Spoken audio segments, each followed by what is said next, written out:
agamanya. Kelihatannya saja mereka sekuler, mereka ini, tapi lihat ketika Partai Republik yang menang, apa yang dilakukan? Beda dengan Partai Demokrat.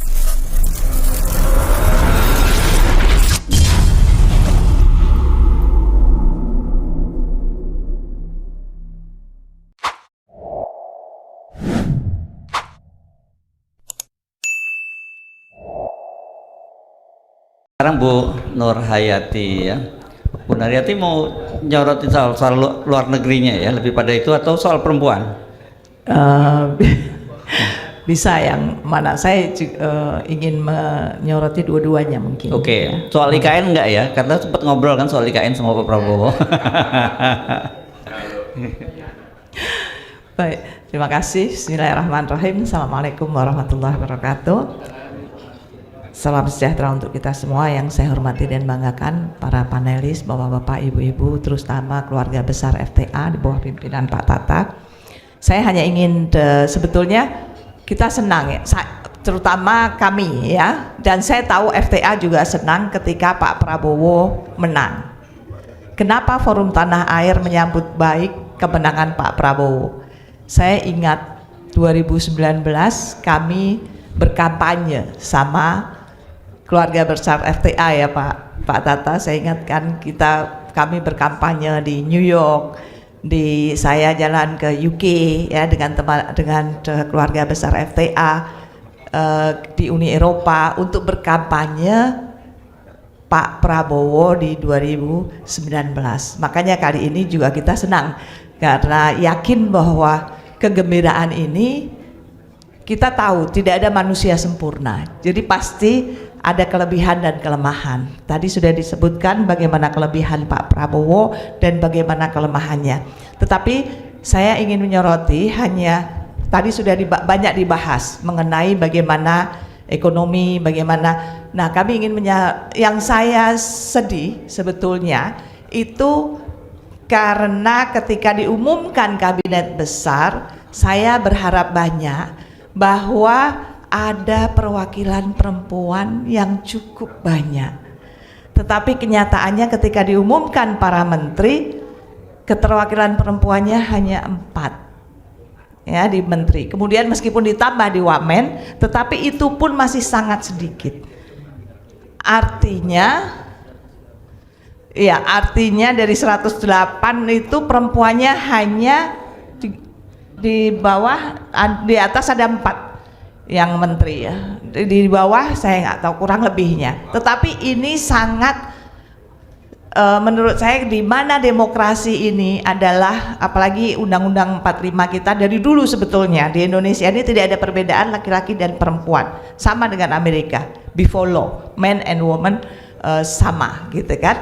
Tetapi pada kenyataannya meskipun kami sudah berjuang mendapatkan 30% kuota perempuan di pemilu, di partai politik, di mana-mana, dan kami selalu berjuang, ya memang dunia di mana-mana politik itu sangat patriarki, ya tidak budayanya. Tetapi menurut saya kesadaran berpolitik dengan, karena demokrasi itu kan laki perempuan vote-nya satu, one man one vote, dan di Indonesia perempuan itu 49,2% penduduknya perempuan, ini menurut BPS ya, correct me if I'm wrong kalau saya salah.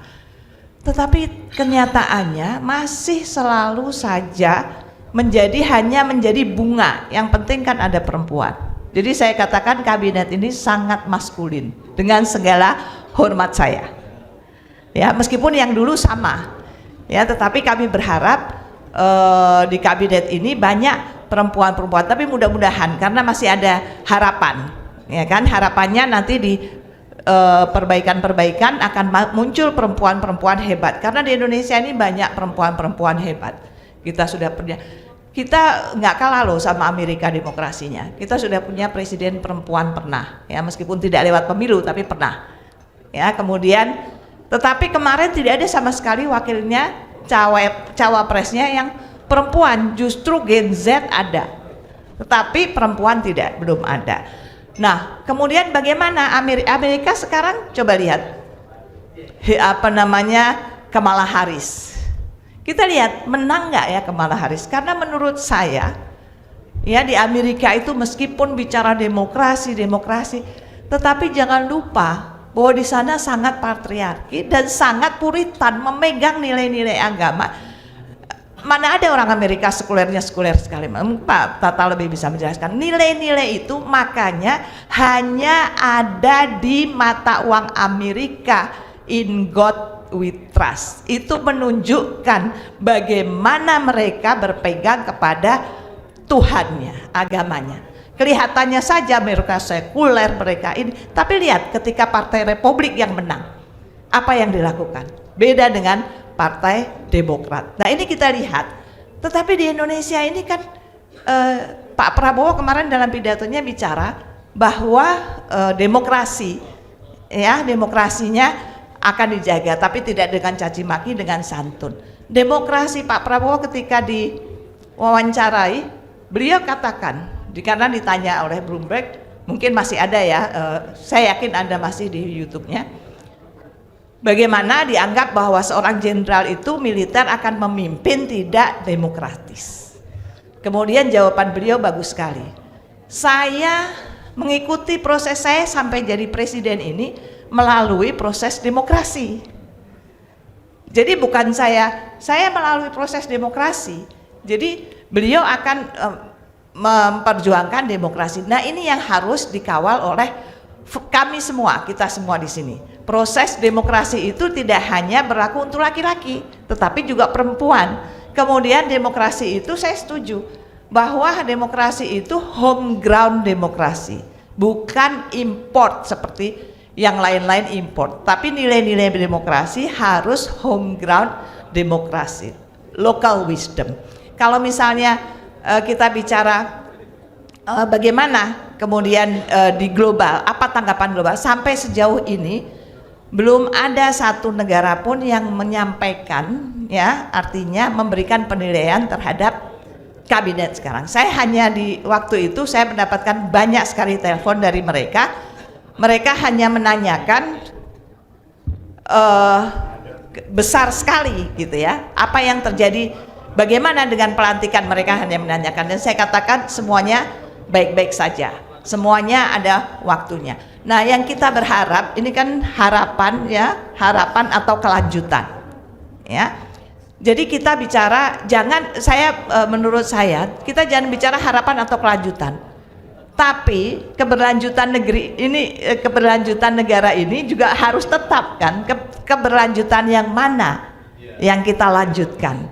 Jadi harapan atau kelanjutan menurut saya kurang tepat ya, tetapi karena keberlanjutan itu harus ya, hanya keberlanjutan yang mana yang akan yang bisa kita tolerir, dalam arti kata tentunya yang jelek harus tinggalkan. Dan bagaimana Forum Tanah Air ini bisa mengawal, karena saya kira banyak ya teman-teman dari Forum Tanah Air yang duduk, ada juga yang sudah duduk di kabinet ya, karena waktu itu kita sama-sama kampanye dan lain sebagainya.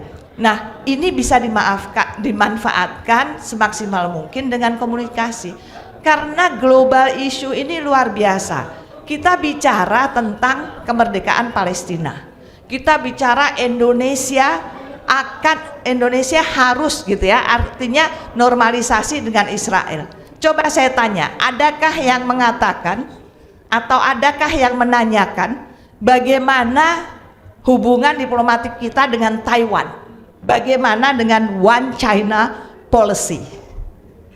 One China Policy, kita dengan Taiwan negara merdeka, Taiwan tidak menjajah dan tidak dijajah. Tapi kenapa kita tidak punya hubungan diplomatik dengan Taiwan? Kenapa kita dipaksa harus bicara hubungan normalisasi dengan Israel yang jelas against humanity, dan ada di undang-undang dasar kita bahwa penjajahan di atas bumi harus segera dihapuskan. Jadi ini harus dipertanyakan, dan ini yang harus menjadi fokus FTA. Karena ini menyangkut banyak lagi kan, ekonomi dan lain sebagainya. Nah kemudian yang terakhir saya ingin ini kan, dengan situasi global yang seperti ini, tadi sudah dikatakan poros Beijing, tapi sekarang kita ada lagi BRICS. Siapa anggota BRIC? Coba kita lihat. India, Cina, ya, kemudian Rusia. Kalau Rusia, kemudian banyak lagi, dan kita masuk. Siapa India? Siapa Cina? Apakah mereka ramah terhadap mayoritas penduduk Indonesia yang Muslim? Bagaimana India politiknya? Nah, ini harus disikapi, tidak hanya berdasarkan ekonomi kita akan diuntungkan, tetapi juga secara, kan Pak Prabowo sudah janji bahwa rakyat, ya, dan Pak Prabowo terus berjuang. Saya berharap, saya yakin Pak Prabowo tidak akan lupa dengan perjuangannya di demokrasi. Kan beliau ikut proses demokrasi, saya yakin beliau tidak akan lupa, dan ini yang harusnya terus saya yakin akan memotivasi beliau, bagaimana beliau dikalahkan, bagaimana beliau ini, tapi harus ada yang mengingatkan. Yang memotivasi beliau adalah kesejahteraan rakyat. Jadi kita harus terus mendukung Pak Prabowo untuk mewujudkan cita-citanya menjadi Presiden Republik Indonesia, yaitu mensejahterakan rakyat. Tidak ada lagi ketimpangan, tidak ada lagi ketidakadilan, apalagi hukum yang tajam ke bawah tumpul ke atas. Itu saya kira dari saya. Kurang lebihnya saya mohon maaf. Billahi taufik wal hidayah. Assalamualaikum warahmatullahi wabarakatuh.